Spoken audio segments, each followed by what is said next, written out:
Boa noite, boa noite, boa noite! Estamos ao vivo para mais uma live. Eu espero e eu desejo que você esteja muito bem, maravilhosamente bem sobre os cuidados do Pai. Uma alegria enorme poder estar aqui trazendo essa mensagem, essa reflexão no dia de hoje. Para quem não me conhece, eu sou Elioni Salete, terapeuta da alma feminina e mentora de microempresários. Então hoje nós vamos dar continuidade numa reflexão baseada no livro de Rick Warren, né? Um norte-americano, um autor de número 1, né? Esse livro foi em vendas. E eu, como já tinha conhecido esse livro há muito tempo, pensando agora que nós estamos finalizando mais um ano, decidi, por inspiração do Espírito Santo, com certeza, de estar aqui trazendo diariamente uma reflexão baseada neste livro. E o nome, né, o título do livro é Uma Vida com Propósito e traz uma pergunta: para que estou na Terra? Se você já refletiu sobre isso ou nunca parou para pensar, agora é uma grande oportunidade de me acompanhar, de estar aqui. Nós vamos estar juntos diariamente por 40 dias. Começamos dia 1º de novembro e vamos dar continuidade. Então, se esse assunto te interessa, compartilha aí, manda para as pessoas que você também sabe que pode vir a ampliar a sua consciência, ter o conhecimento, o esclarecimento ou entendimento do uma vida com propósito. Entender por que razão estamos aqui, o que viemos fazer aqui nesse planeta. Então, cada capítulo vem trazendo uma reflexão para que você vai realmente ampliando a sua consciência e, através da inspiração do Espírito Santo, conhecendo, esclarecendo o propósito de Deus para cada um de nós. Como nós já vimos nos capítulos anteriores, né, nós somos únicos, nós somos sonhados no coração do Pai e nós só estamos aqui nesse planeta porque Deus quis, decidiu e nos colocou aqui. E tudo ele pensou nos mínimos detalhes. Se você não sabe disso, não havia, né, pensado nisso, eu sugiro que você volte, né, os meus outros vídeos, os vídeos anteriores estão aí, te traz uma reflexão e algumas informações sobre isso. E hoje, o 5º dia, então qual é o tema da live de hoje? Enxergando a vida do ponto de vista de Deus. Como seria isso? Será que a gente consegue fazer isso? Começar a enxergar a vida? Lembra que nos capítulos anteriores a gente já trouxe aqui a reflexão sobre as vantagens de você ter o teu propósito clarificado. E se ainda você não parou para pensar, tira uns minutinhos, que a nossa live é curta, é menos de 1 hora, mas eu trago uma reflexão. E se você está assistindo essa live depois, que não é ao vivo, eu agradeço imensamente, honro a tua vida e sou grata a Deus pela oportunidade de nos colocar juntos nesse momento. Então vamos conversar, vamos entrar, né, na reflexão. Que é a sua vida? Quem fez essa pergunta está lá registrada no livro de Tiago, capítulo 4, versículo 14. Lá na palavra tem essa pergunta: que é a sua vida?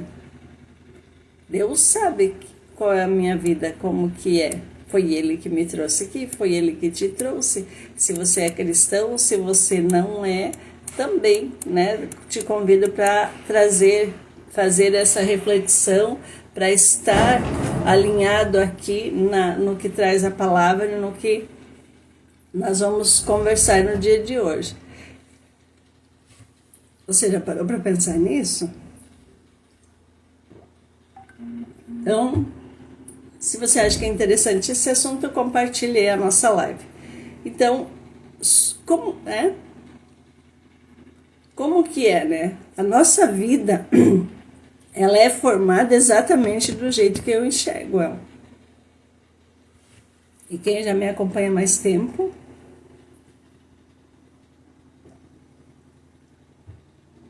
sabe que eu tenho trazido aqui assuntos relacionados à questão da dependência emocional, a questão dos nossos traços de caráter. Então, tudo isso contribui, né? Os nossos traços, as dores que a gente viveu desde o ventre materno, fazem com que eu me relacione com as pessoas neste momento atual da minha vida. Então, se eu estou trazendo dores, né, que segundo Freud já trouxe essas informações, as 5 dores, sendo a primeira que acontece lá no nosso ventre, no ventre da nossa mãe, né, que é a dor da rejeição, a dor do abandono, a dor da manipulação, da humilhação e da traição. Se eu vivi, todos vivemos numa intensidade maior ou menor, é dessa forma que eu me relaciono. E paralelo a isso, tem os bloqueios.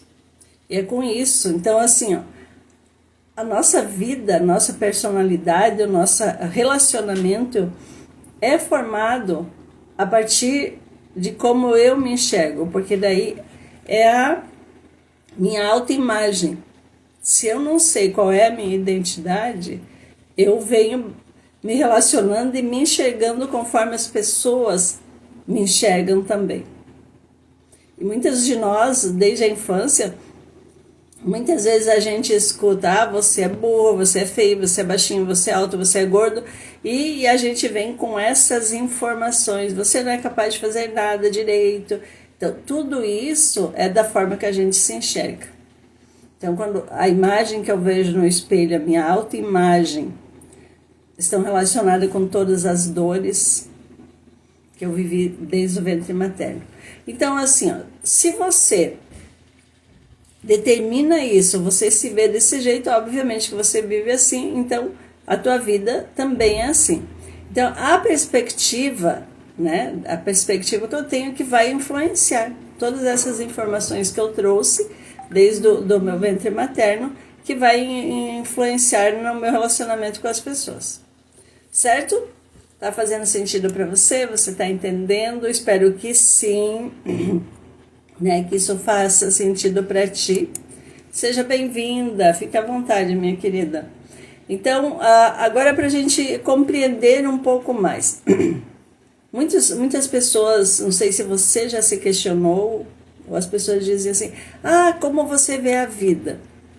Ou você mesmo, né? Como você vê a vida? Então, quando faço essa pergunta, a gente tem várias respostas para cada pessoa.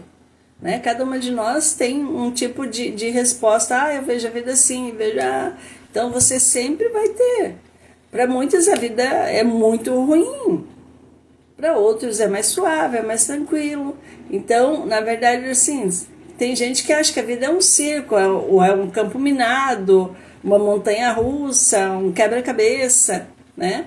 Tem gente que acha que a vida é uma sinfonia, uma jornada, uma dança, né? Então, muitas vezes, né, um sopro. Então, tem tudo isso. Então, assim, muita gente que diz, a vida é um carrossel, porque às vezes você está em cima, às vezes está embaixo, né? Algumas vezes você fica apenas dando voltas, ou, né? A vida é uma bicicleta de 10 marchas, com engrenagens que nunca usamos. Ou seja, tem gente que pensa, a vida é um jogo de cartas. Você tem que jogar com o que você tem na mão. E você? Será? Qual dessas você se identificou? O que é vida para você? Ou como você vê a vida? Então, Agora, se eu perguntasse, né, como você imagina a vida? Que imagem lhe viria à mente nesse momento? Como você imagina a vida? Pensa aí agora. Que imagem viria à sua mente? Ou você se identificou com os exemplos que eu dei? Então, isso está lá no nosso inconsciente, né? Da forma que eu vejo, que eu imagino a vida. Quais são as perspectivas que eu tenho de futuro? É baseado no quê? Nas experiências que eu vivi, naquilo que eu imagino, que eu trago para mim essas informações e eu acredito nelas. Vamos um pouquinho mais adiante? Então, se para ti está fazendo sentido, né? De entender assim, tá, a minha vida é conforme eu penso, conforme eu acredito, é isso? Então, assim, se a gente pensar um pouquinho mais, se eu começar a perceber, né? Começar a olhar, se as minhas perspectivas vão determinar as minhas esperanças, os valores, os relacionamentos, as minhas metas, as minhas prioridades. Por exemplo, se você pensa que a vida é uma festa, seu principal valor qual é? Se divertir. Agora, se você pensa ou se você vê a vida como uma corrida, certamente você vai valorizar o quê? A velocidade. E provavelmente você viverá apressada a maior parte do tempo. Agora, se você vê a vida como uma batalha, um jogo, vencer será muito importante para você. E por que será? Você já parou para pensar? Por que será que eu penso assim, ou como que eu penso a minha vida? Pensa aí, qual é a sua visão de vida? Você pode estar fundamentado, né? De repente você está fundamentando toda a tua vida, vivendo toda a vida numa metáfora defeituosa, ou baseado nas dores que você viveu desde a tua infância. É isso que nós construímos a nossa vida. Sabe o que a Bíblia fala sobre isso?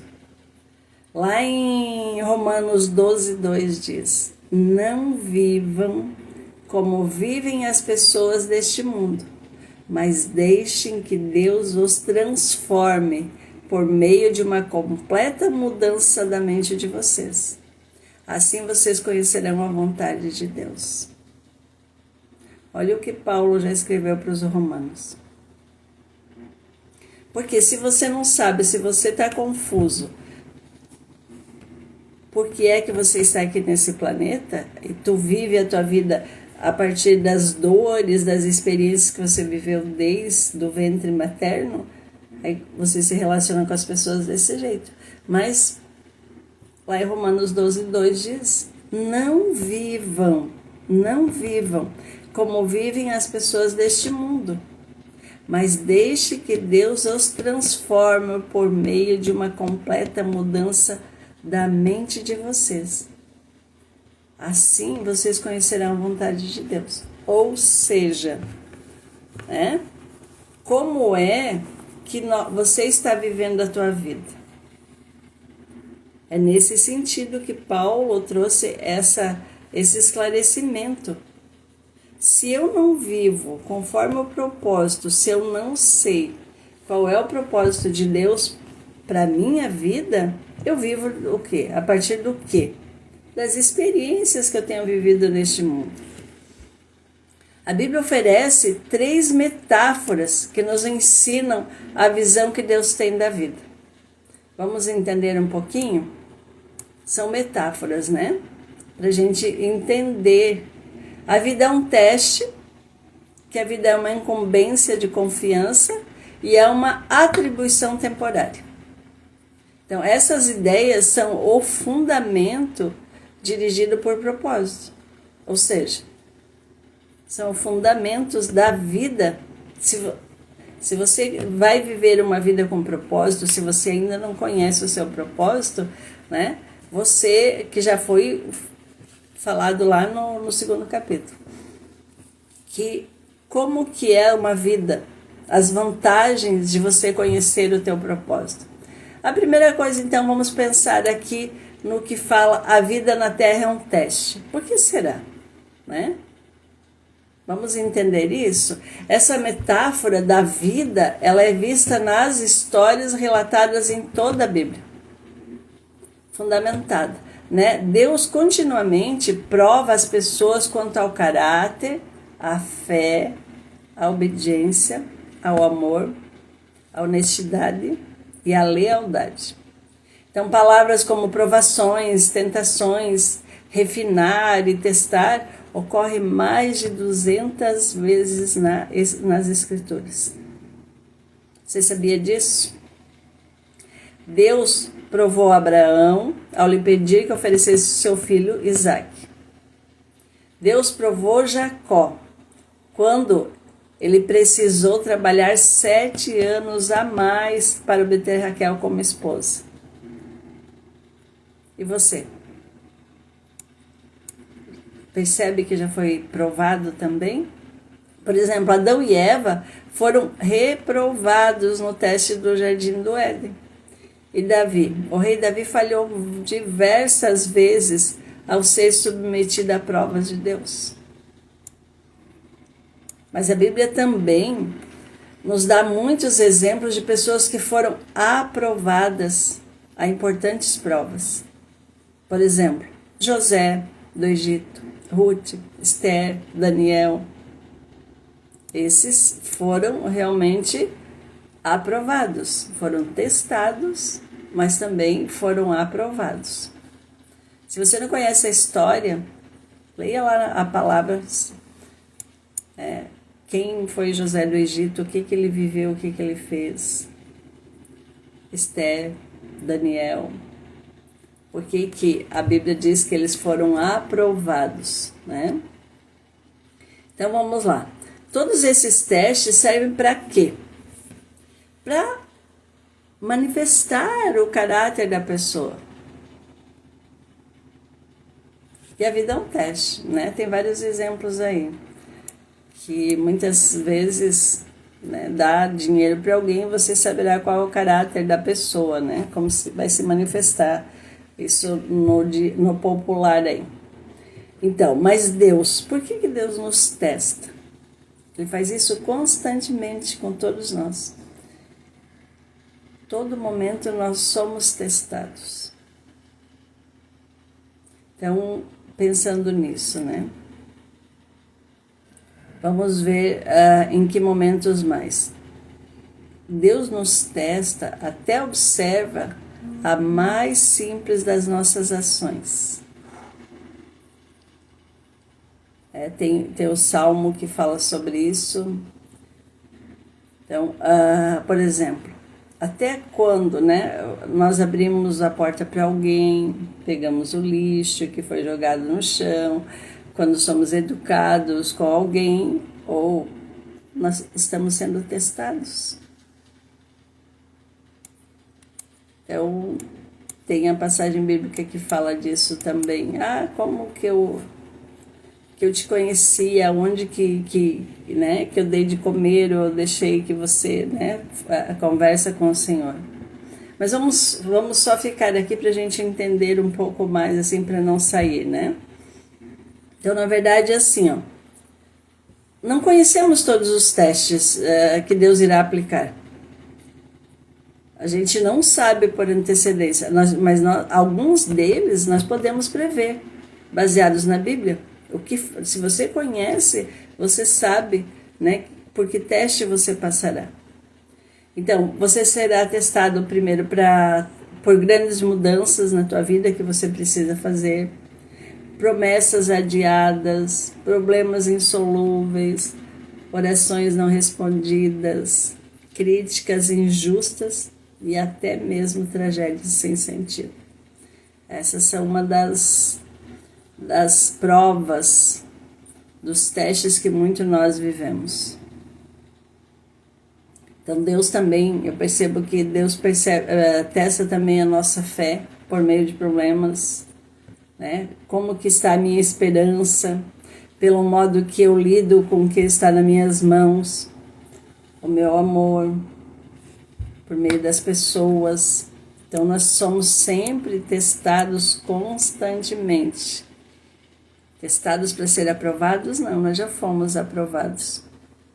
Mas isso é para que a gente se fortaleça, que a gente cresça, que nos tornemos realmente pessoas melhores. Seja bem-vinda, minha irmã. Obrigada por estar aqui.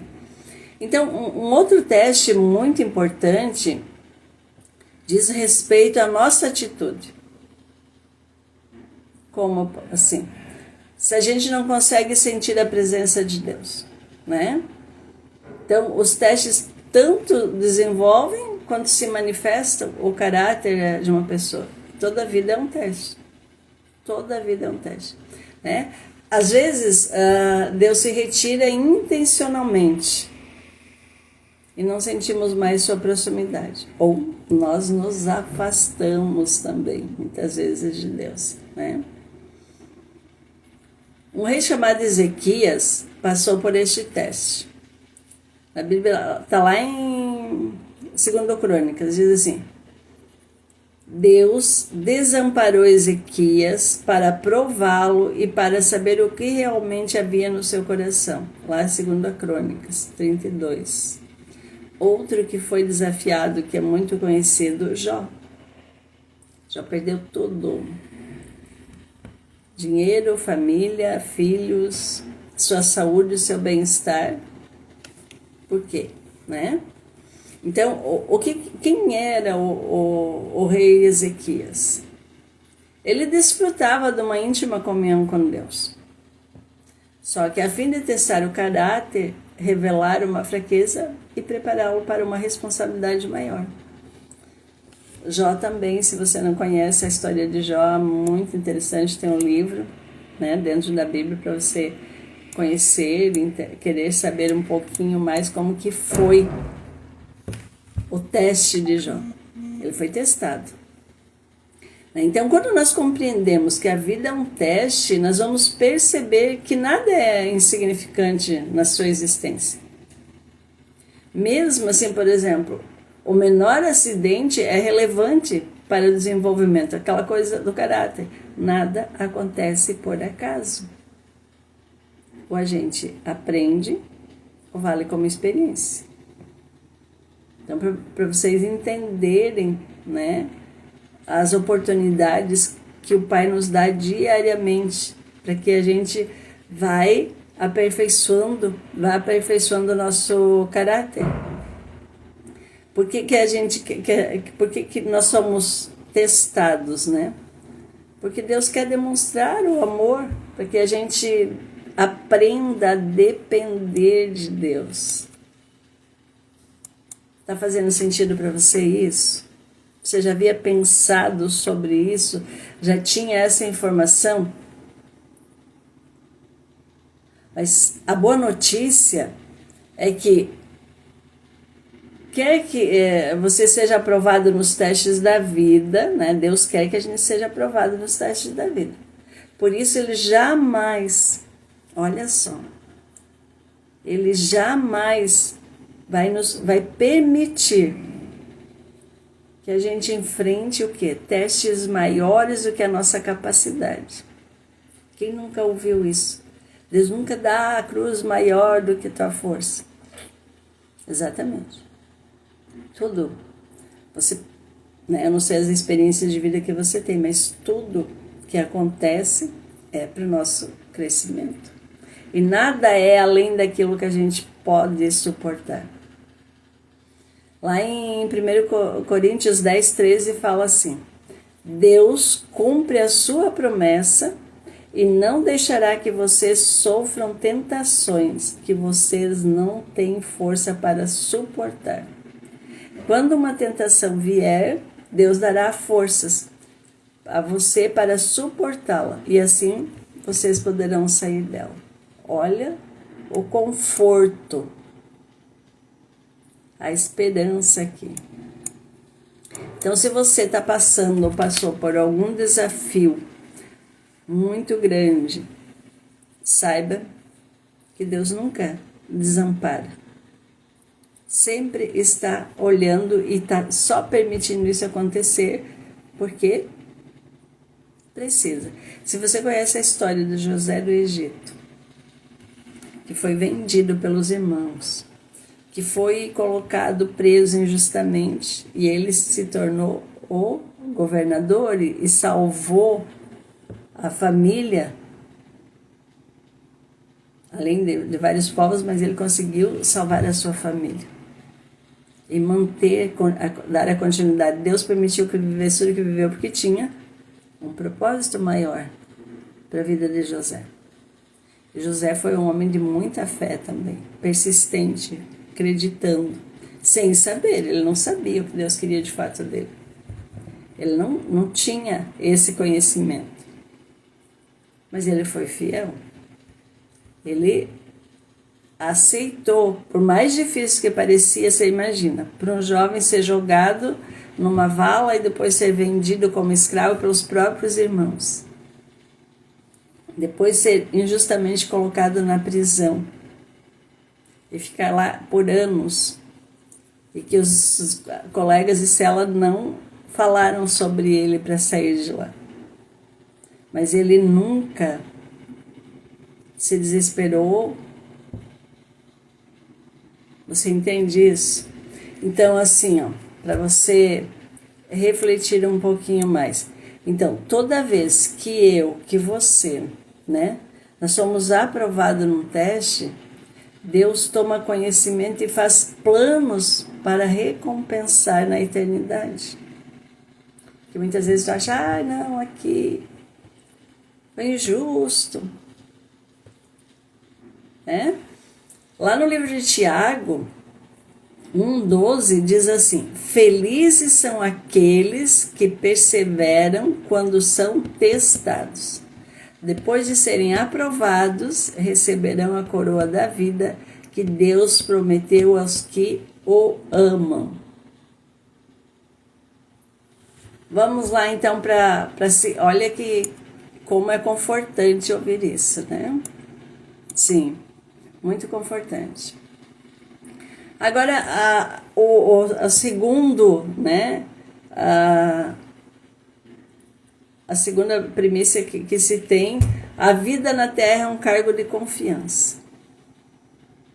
Lembra que eu falei que seriam 3? Então, essa é a segunda. Na verdade, é um ato de fé. Então, essa metáfora, são 3 metáforas que estão na Bíblia, na palavra, para explicar para a gente poder entender um pouco mais, né? Que a segunda diz que é um cargo de confiança, ou seja, um ato de fé. E que nós, o tempo neste mundo, bem como a energia, a inteligência, as oportunidades, os relacionamentos, os recursos, tudo isso são dádivas de Deus. E Deus nos confiou para cuidarmos e administrarmos tudo isso. Nós viemos para cá, lá Gênesis 1:28 fala disso. O 1:26 fala, façamos o homem segundo a nossa imagem e semelhança, né? Para dominar sobre todas as coisas. Então a gente está aqui para administrar. Então esse conceito começa com o reconhecimento de que Deus é o dono de tudo e de todos. A Bíblia diz: ao Senhor Deus pertence o mundo e tudo que nele existe. A terra é de todos os seres vivos. A terra e todos os seres vivos que nela vivem são dele. Tudo é de Deus. Salmo 24:1. Lá em Gênesis também traz essas informações. E deu ao homem para cuidar, para dominar, para governar. Tá fazendo sentido? Você fica à vontade para compartilhar, para perguntar se isso faz sentido para ti, se não faz, se você está conseguindo ampliar a sua consciência, ter mais informações a respeito. Então vamos lá, vamos pensar da seguinte forma, né? Jamais possuímos realmente coisa alguma durante o nosso breve período de vida, nada é nosso aqui. Estamos aqui de passagem. E para que nós estamos aqui? Ou para que estamos aqui? Para viver o propósito de Deus.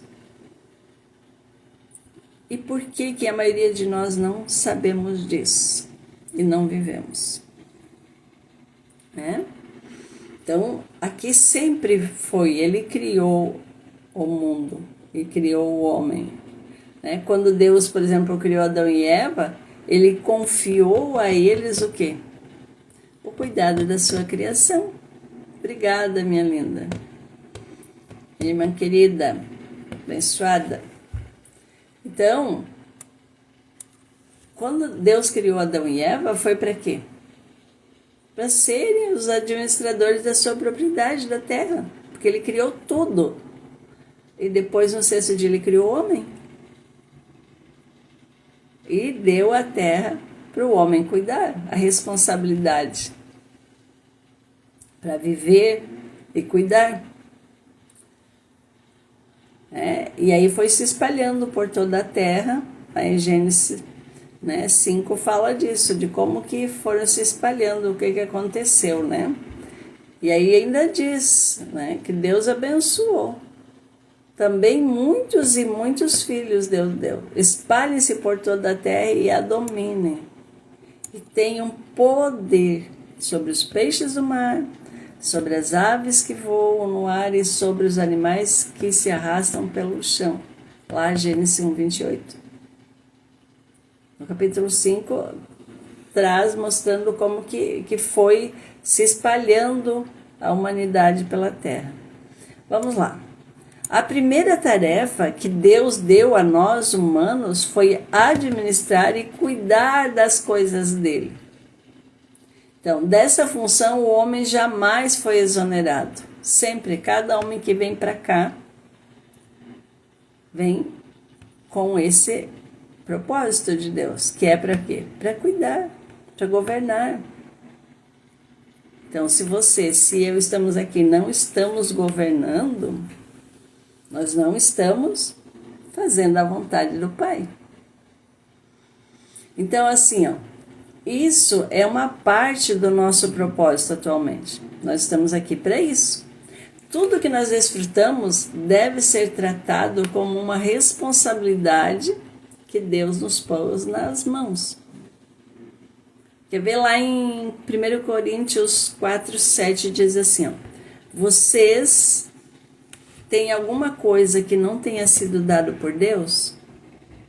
Você tem alguma coisa que não tenha sido dado por Deus?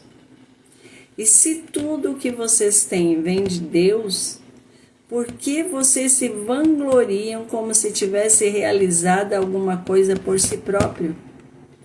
Isso é Paulo. Paulo escrevendo para os coríntios lá e falando disso. Será que as pessoas tinham esquecido disso? Será que hoje, você, eu, tudo é teu ou tudo é graça? Como é que funciona isso para ti? Então a gente muitas vezes acha eu que fiz, mas nada acontece se não for pela graça do Pai, do nosso Criador. Mesmo quem não crê nisso, quem não acredita, só está aqui pela graça. E tudo que acontece não acontece por acaso, não existe acaso. Então vamos lá, vamos pensar um pouquinho.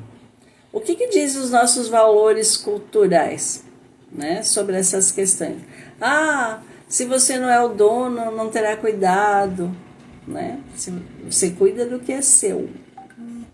E aí, será que é por isso que não cuidamos do nosso planeta? Porque achamos que não é nosso e ao mesmo tempo achamos que é nosso e que vamos ficar aqui eternamente? O que diz que não? Mesmo que você, pela fé, você não acredita, mas sabemos todos que uma hora esse corpo físico vai ficar aqui nesse planeta. Vai ficar, ou no cemitério, ou cremado, onde for, mas vai. Todos nós temos uma data de validade. Vamos entender isso. Quem conhece a palavra já vai começar a entender isso, que está lá em 1 Coríntios 4:2. Os que, sabendo que Deus é o dono, eu devo cuidar da melhor forma possível de tudo. Começando pelo quê? Pelo meu corpo, que é templo do Espírito Santo. E diz assim, os que recebem algo de valor em confiança devem demonstrar que são dignos de tal confiança. Uau! Como que você está correspondendo à confiança, à vida que Deus te deu? E tudo mais, que nada é nosso, nada é meu. Então, Jesus frequentemente se referia à vida como um cargo de confiança. E ele contou muitas histórias para ilustrar essa responsabilidade perante a Deus. Na parábola dos talentos, por exemplo, que está lá em Mateus 25:14. Ele fala, um homem de negócios confiou sua riqueza ao cuidado dos servos, enquanto estava fora. Quando retornou, avaliou a responsabilidade de cada servo e recompensou a cada um adequadamente. O senhor daquele servo disse, muito bem, servo bom e fiel. Você foi fiel no pouco, e eu porei sobre o muito. Venha e participe da alegria do seu Senhor. Então, se você tiver um tempinho, depois você pode ler melhor essa parábola. Então, ao final da vida, todos nós seremos avaliados e recompensados conforme o nosso desempenho, ao lidar com aquilo que Deus nos confiou. Isso é muito forte. Para mim, quando eu comecei a ter o entendimento disso, a responsabilidade que a gente tem. Então, assim, isso significa que tudo que eu fiz e que eu faço, né? Você, por mais simples que seja a tarefa, tem implicações eternas. Ninguém está aqui por acaso. Tudo que tu faz, tu fala, verbaliza, se relaciona, tudo isso tem implicações na eternidade. Você entende isso? Então, por isso que Deus promete 3 recompensas na eternidade. A primeira recompensa que Deus promete para nós, que nós vamos receber o reconhecimento de Deus. E Ele dirá, muito bem, muito bom trabalho, servo fiel, você cumpriu com aquilo que eu determinei para ti. Por isso a importância da clareza de saber qual é o meu propósito, o teu propósito. A segunda será assim, nós vamos receber uma promoção e uma responsabilidade maior na eternidade. Eu oporei o cargo de muitas coisas. Tanto que a palavra diz que quando Jesus retornou, ele foi exaltado sobremaneira. O que é sobremaneira? Ele foi promovido, porque ele veio para cá, ele cumpriu o que tinha que cumprir e voltou. Pode chegar lá e dizer, eu cumpri, eu fiz o que o Senhor me pediu. E o mais terrível que foi, ele morreu, morte de cruz, para poder cumprir aquilo que tinha sido determinado pelo Pai. A terceira coisa, nós vamos ser honrados em uma comemoração. Pensa alegria. Venha e participe da alegria do seu Senhor. Quem cumprir, quem der conta, vai estar aqui na palavra. Não sou eu que estou dizendo, muito menos o autor desse livro. Né?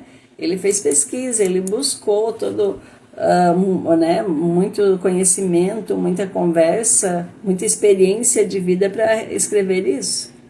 E aí acontece assim, que a maioria das pessoas, nós não percebemos que o dinheiro tanto é um teste quanto um cargo de confiança, designado por Deus. E que usa a área financeira para nos ensinar a confiar nele. O que para muitos, o dinheiro é o maior de todos os testes. Deus observa como usamos o dinheiro para avaliar se somos confiáveis ou não. Lá em Lucas 16:11 diz assim, ó, se vocês forem dignos de confiança em relação às riquezas deste mundo, quem lhes confiará as verdadeiras riquezas celestiais? Uau! Isso é forte.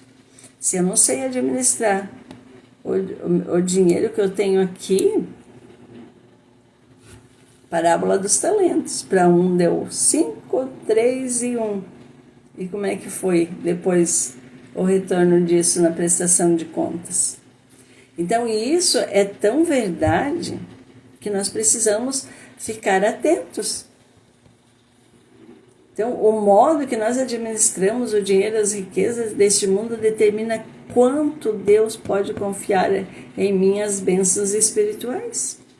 Isso é muito importante. Da mesma forma, o jeito que eu cuido do meu corpo, eu vou responder por isso. A palavra diz que o nosso corpo é o templo do Espírito Santo. Então, vamos pensar o seguinte. Se a forma de você administrar o seu dinheiro está impedindo Deus de fazer mais em sua vida, é hora de começar a refletir. Então, podem ser confiadas, né? Se eu não consigo administrar minha vida financeira, será que eu vou receber as riquezas espirituais? Jesus disse, a quem muito foi dado, muito será exigido. E a quem muito foi confiado, muito mais será pedido. Lucas 12:48. Então, se a vida é um teste, é um cargo de confiança, quanto mais Deus nos dá, mais responsabilidade Ele espera, nos dará também. Certo? Então, vamos pensar no seguinte agora. A vida é um teste e um cargo de confiança. Pense nisso, guarde na sua memória ali para você pensar. Como que você está vivendo? A Bíblia está dizendo, a vida é um teste e também ao mesmo tempo um cargo de confiança. Como é que você está administrando isso? Para pensar um pouquinho melhor, tem uma reflexão no versículo 16 de Lucas 16:10 que diz assim, quem é fiel nas coisas pequenas, também será nas grandes. É a mesma coisa neste mundo. A responsabilidade que nos é dada. A gente não dá uma responsabilidade de adulto para uma criança. Então preste atenção, se você não está tendo mais responsabilidades, se a tua vida financeira também não está indo abundantemente, está relacionado com isso. Você não está sabendo administrar o pouco que você tem. Então, para você pensar hoje, né? O que te aconteceu recentemente e que agora, a partir dessa conversa, você consegue perceber que tem sido um teste de Deus. Começa a refletir o que tem acontecido nos últimos dias, ontem, hoje, semana passada, um mês atrás. Agora, outra questão, quais são as tarefas mais importantes que Deus me confiou? Você sabe? Quais foram as tarefas que já foram dadas a você? Que Deus confiou a você, você deu conta de fazer, você fez? Você vai prestar contas, eu vou prestar contas. Nós vamos ter que prestar conta disso. Por isso a importância urgente de você ficar aqui comigo nos próximos dias e entender, começar a clarificar o seu propósito. O que é que eu estou fazendo aqui neste mundo? Será que eu estou fazendo a vontade do Pai? Será que eu realmente estou demonstrando responsabilidade no que eu já recebi? Vamos pensar, cuidando do meu corpo, cuidando da minha vida pessoal, dos meus relacionamentos, se eu sou casada, se eu tenho filhos, tudo isso é uma responsabilidade que Deus deu. Se você é mãe, Você tem uma responsabilidade enorme. Deus confiou um filho para ti. Uma casa, um trabalho. Tudo isso e o teu propósito. O propósito que Deus... Porque Deus te colocou aqui neste mundo. Será que foi só para decorar? Não, não foi. Pode ter certeza disso que não foi. Então amanhã é o 6º dia. O tema de amanhã é uma vida. A vida é uma atribuição temporária, ou seja, estamos aqui temporariamente para realizar o que Deus nos confiou. Então, em nome de Jesus, eu agradeço a presença de cada um de vocês aqui, por ouvir, por ficar comigo, me fazer companhia, né? Que realmente essa reflexão sirva para você despertar o interesse em querer conhecer qual é o propósito de Deus para a sua vida. Então, obrigada, Senhor, pela presença de cada um dos teus filhos que estão aqui presentes, que ficaram comigo nesse momento, e todos que irão ver essa reflexão no futuro, Pai. Que eu sei que o Senhor só coloca quem já está pronto para ouvir, quem já está pronto para entender, para conseguir mudar de fase, que está precisando, que tem te buscado, que tem te pedido mudanças de entender. Porque está aqui nesse planeta. E que querem assumir seu lugar, a sua responsabilidade. Então eu agradeço a vida de cada um de vocês e eu honro. Sou grata a Deus pela oportunidade de estar aqui, compartilhando com vocês essa reflexão tão profunda, tão desafiadora, porém muito importante nesse momento da vida da gente. Um beijo no coração e que Deus abençoe a vida de vocês, o sono, a família, e que realmente desperte o interesse para que você queira realmente conhecer um pouco mais, saber um pouco mais de qual é o propósito de Deus para a sua vida. Beijo, beijo, até amanhã.